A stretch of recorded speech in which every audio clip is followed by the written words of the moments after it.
Hi friends, నమస్తే అందరికీ. ఈ సొసైటీ ఎట్లుంటుందంటే, ఈ సొసైటీలో అందరూ వేస్ట్ నా కొడుకులు. ప్రతి ఒక్కడు వాడి లైఫ్ వాడు మాత్రమే చూసుకుంటాడు. ఎవడు నీ గురించి ఆలోచించడు. ఇంకోటి నేను నీకు చెప్పాల్సింది ఏంటంటే, నువ్వు కూడా ఎవరిని గురించి ఆలోచించకు. ఫస్ట్ నీ గురించి ఆలోచించు. నువ్వేందో ఆలోచించు. నీ ఫ్యామిలీని నువ్వు మంచి చూసుకో. నీ మమ్మీ డాడీని నువ్వు మంచి చూసుకో.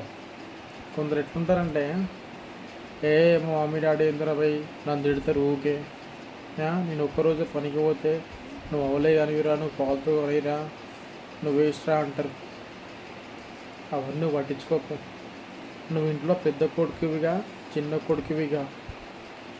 నువ్వు ఇంట్లో పెద్ద కొడుకు అయితే నువ్వు బాధ్యత మొత్తం నువ్వే తీసుకోవాలి. రెస్పాన్సిబిలిటీ మొత్తం నీదే. నీ ఇంటికి నువ్వే బాధ్యత. నీ మీదే నీ ఫ్యామిలీ మొత్తం ఆధారపడి ఉంటారు. కాబట్టి నువ్వు నీ ఫ్యామిలీ మొత్తం మంచిగా చూసుకోవాలి. నీ ఫ్యామిలీ రెస్పెక్ట్ అనేది ప్రతి ఒక్కడు నీ అమ్మ ప్రతి ఒక్కడు నువ్వంటే వాడి చచ్చిపోవాలి. అరే వాడంటే ఇదిరా, వాడంటే ఇదిరా అని అనుకోవాలి. అది నువ్వు ఇంట్లో చిన్న కొడుకువిగా మీ అన్న మంచిగా లేడంటే, అంటే మీ అన్న ఏం అర్థం చేసుకోలేడు అనుకో. నువ్వు చిన్న కొడుకువి అయితే ఏంది, నువ్వు ఒకటే ఆలోచించు. మీ మమ్మీ డాడీ నిన్ను మంచి చూసుకోవాలి అనుకో. మీ అన్ననే మంచి చూసుకుంటారు అనుకో. నువ్వు చిన్న కొడుకు కాబట్టి నీకు బుద్ధి జ్ఞానం అన్నీ ఉంటే మమ్మీ డాడీకి వాల్యూ ఇవ్వు. మమ్మీ డాడీకి రెస్పెక్ట్ ఇవ్వు. తోడబుట్టిన అన్నకు నువ్వు ఇవ్వకున్నా సరే, మమ్మీ డాడీ కంటే ఎక్కువ ఏమీ లేదు. అమ్మని మంచి చూసుకో, నీ తండ్రిని మంచి చూసుకో. రేపు పొద్దుగా నీకు ఏ ప్రాబ్లం వచ్చినా వచ్చేది నీ తల్లి తండ్రి మాత్రమే. ఎవ్వడు రాడు, బయట వాడు ఎవ్వడు రాడు. ఏ దోస్తాను కానీ, ఏ రిలేటివ్స్ కానీ ఎవ్వడు, ఏ నా కొడుకు ఎవ్వడు రాడు. వచ్చేది నీ ఫ్యామిలీ మాత్రమే. అందుకే నీ ఫ్యామిలీని మంచి చూసుకో. కష్టపడు పోయి, కష్టపడు. ఏమవుతుంది మా అంటే పిచ్చకుండా జాబులు చేయకపోయి, నువ్వు జాబులు చేసేది నీ ఫ్యామిలీ కోసం మాత్రమే. వాళ్ళు ఏదో ఇబ్బందులు పడతారు, వాళ్ళు ఏమో అయిపోతారని చెప్పేసి నువ్వు జాబులు చేస్తున్నావు. జాబు అనేది నీకు ఆఫ్టరాల్ అంతే. జాబు అనేది నీకు ఆఫ్టరాల్. నువ్వు ఏదో చదువుకుంటావు, నువ్వు డిప్లొమాలు బీటెక్లు చేస్తావు, కానీ ఏదో వేసిన జాబ్ చేస్తావు. ఎవడి కిందనో చేస్తావు. ఎవడో 10th ఫెయిల్ అవుతాడు, వాడి కింద నువ్వు చేస్తావు. వాడు ఏదో చెప్తాడు, అరే నువ్వు ఇది చేయి, నువ్వు అది చేయి. మనకు గుద్దలా కాలుతుంది. నిజం చెప్పాలంటే ఫ్రెండ్స్, నా కొడుక్కి ఏమి రాదు, నా కొడుక్కి ఏమి రాదు, కానీ ఏదో చెప్తాడు నీకు, అరే ఇది చేయి అది అని చెప్తాడు. నువ్వు చెప్తే వాడు ఏమి వినడు. అలాంటివి ఏమి వినకు. నువ్వు నీ టైం నడుస్తలేదంటే వాడి మాట విను. నీ టైం వస్తుంది చూడు, వాడు ఎంత నీకు ఆఫ్టర్ ఆల్ ఆడు. నీ టాలెంట్ ముందు ఆఫ్టర్ ఆల్ ఆడు. నీ టాలెంట్ నువ్వు కనుక్కో. నీ డ్రీమ్, నీ ఏమైంది, నువ్వు దాని మీద వర్క్ చేయి. జీవితం కోసం నువ్వు వర్క్ చేయి భయ్.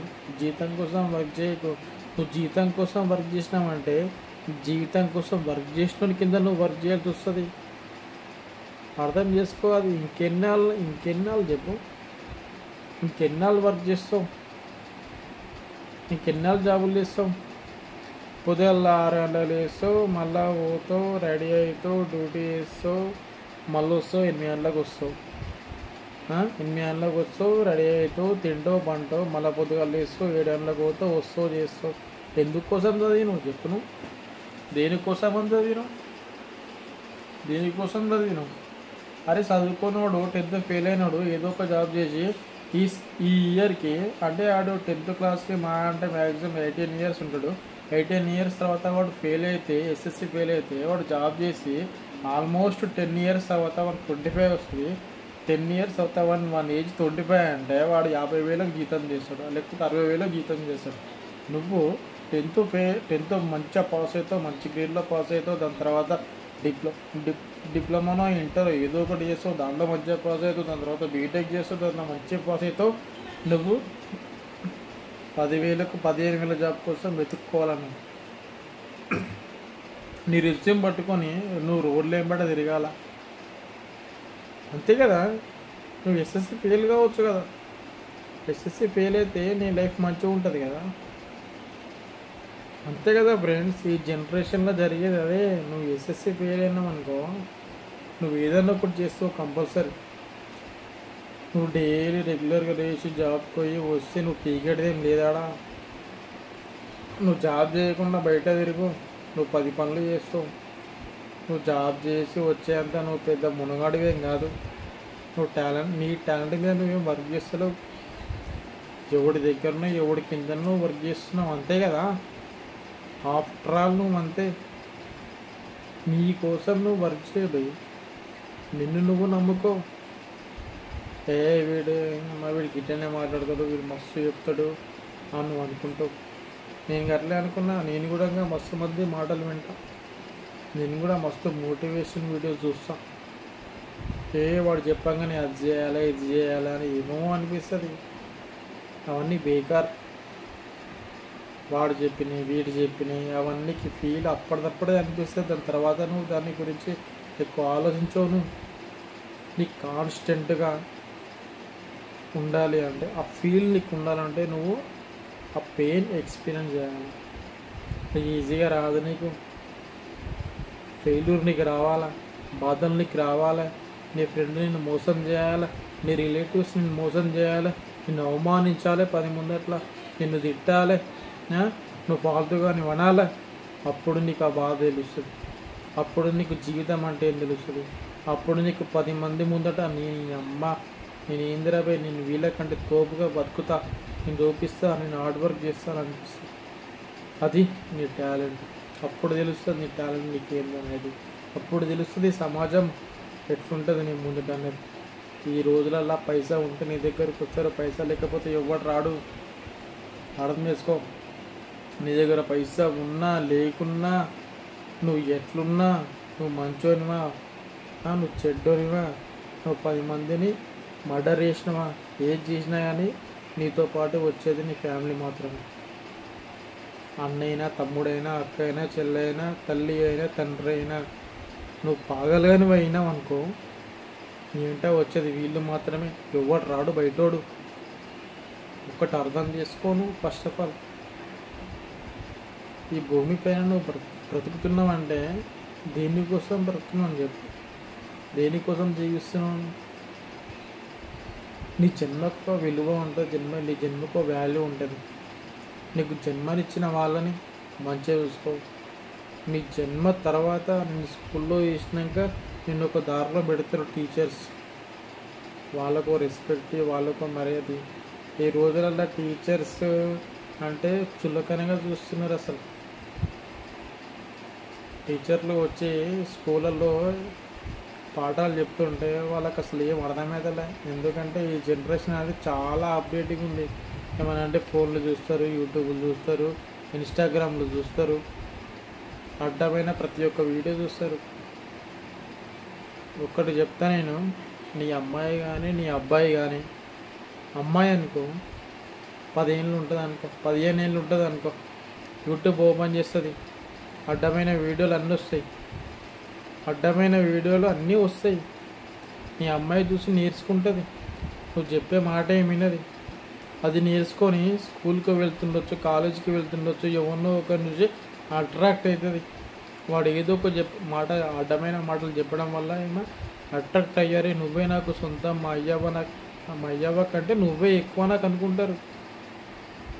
నువ్వు ఎప్పుడు కానీ ఒక కొడుకు కానీ ఒక కూతురు కానీ ఒక తల్లి తండ్రి పెంచే విధానం బట్టి ఉంటుంది. వాళ్ళు 10 ఏళ్ళే ఉన్నారు, వాళ్ళు 5 ఏళ్ళే ఉన్నారు, వాళ్ళకి ఫోన్లు ఇద్దాం, వాళ్ళకి చూపిద్దాం, వాళ్ళకి ఫోన్లు ఇప్పిద్దాం, వాళ్ళకి 30,000 ఫోన్లు, 40,000 ఫోన్లు, 50,000 ఫోన్లు ఇప్పిస్తున్నారు. నా కాలంలో నేనేం పెద్ద మరీ పురాతన కాలంలో ఏం పుట్టలేదు. నేను 1998లో నేను పుట్టిన. నాకు 10th ఎప్పుడైంది తెలుసా? 2013 అది. అప్పటికి అసలు నేను మొబైల్ వాడలే. 2016 డిప్లొమా అంటే తెలుసుగా, డిప్లొమాలో నేను ట్రిపుల్ చేసిన ఎలక్ట్రికల్ అండ్ ఎలక్ట్రానిక్స్ ఇంజనీరింగ్. అప్పటికి కూడా నేను ఏదో చిన్న మొబైల్ వాడినా కానీ నేను పెద్ద మొబైల్ ఇది అంటే ఈ గూగుల్లో ఇది సెర్చ్ చేయాలా, ఇది యూజ్ చేసుకోవాలి, అంటే నా స్టడీకి ఇది అవసరం పడుతుంది అని చెప్పేసి నాకు ఏం తెలియదు. ఎందుకంటే నా ఫ్యామిలీ సిచ్యువేషన్ నాకు తెలుసు ఏందో ఎట్లా చూడగా. నేను ఇంకో వీడియో చేస్తా. నేను ఆఫ్టర్ 10th క్లాస్ నుంచి ఇప్పటివరకు ఏదైతే కష్టపడానో, ఏదో చేసినో ప్రతి ఒక్కటి వీడియో చేస్తా. నేను నా డ్రీమ్ ఒక్కటే భయ్, నా నుంచి 10 మంది మారాలి, నా నుంచి 10 మంది వాళ్ళ పేరెంట్స్ విలువ తెలుసుకోవాలా. మనం ఒక్కటే చేస్తాం ఏదైనా కానీ, 10 మంది మారాలా, మన నుంచి 10 మంది సహాయం కోరుకోవాలి. నేను నా సహాయశక్తులు నేను కష్టపడతా, చేస్తా, నా నుంచి అయ్యేది నేను ఖచ్చితంగా చేస్తా. నా డ్రీమ్ అదే, 10 మందికి సహాయం చేయాలా, 10 మందికి సపోర్ట్ చేయాలా, ఇదే నా డ్రీమ్. ఇంతకంటే ఎక్కువ నాకేం లేదు భయ్. ఒక్కటి, నన్ను ఎవడెవడు మోసం చేసినా, ఎవడెవడు నన్ను తొక్కాలనుకున్నా, నా లుచ్చ నా కొడుకు ఎవడేం బీగలేడు. ప్రతి ఒక్కడికి నేను ఆన్సర్ చెప్తా, ప్రతి ఒక్కడికి ఆన్సర్ చెప్తా. నేను ఇప్పటి వరకు అయితే నన్ను ఎవడైతే అవమానించిండో, ఎవడైతే వీడు వేసిన కొడుకు, ఎవడైతే వీడు మస్తు చదువుకుండో, వీడు వేస్ట్ ఆడు, వీడు తెలివి లేదు వీనికి, వీడింద్ర పోయి పూరంబోకు ఆడు, తాగబోతుగాడు అని అనుకున్నారు. ప్రతి ఒక్కరికి నేను ఆన్సర్ చెప్తా. నా కొడుకు నా గురించి తప్పుగా అనుకుండో వాడే పెద్ద పతివ్రత కాదు. వాడు కూడా ఇంకా ఎన్నో తప్పులు చేసిండు, నాకంటే ఘోరంగా తప్పులు చేసిండు వాడు. ఒకరిని నిందించడం చాలా ఈజీ. ఫస్ట్ నువ్వు నీ గురించి తెలుసుకో, దాని తర్వాత ఒకరి గురించి మాట్లాడు. ఎప్పుడు కానీ ఒకరి గురించి మాట్లాడే ముందు ఆలోచించి మాట్లాడు. ఇష్టం వచ్చినట్టు మాట్లాడకు. వాడు నిన్ను మైండ్లో పెట్టుకొని నువ్వే వానికి మోటివేషన్గా మారి వాడు ఎదుగుతాడు. అర్థం చేసుకో బిడ్డ, ఎవరిని తక్కువ అంచనా వేయకు. చూపిస్తాం, మేము ఏంటంటే చూపిస్తాం భయ్, మాకు కూడా టైం వస్తుంది. దేవుడు ఎప్పుడు ఇట్లనే మమ్మల్ని ఉంచాడు. ఇప్పుడిప్పుడే మంచిగా అవుతున్నాం, రేపు పొద్దున్న ఇంకా మంచిగా అవుతాం. చూపిస్తాం బిడ్డ, జాగ్రత్త, చూపిస్తాం కంపల్సరీ, పక్కా.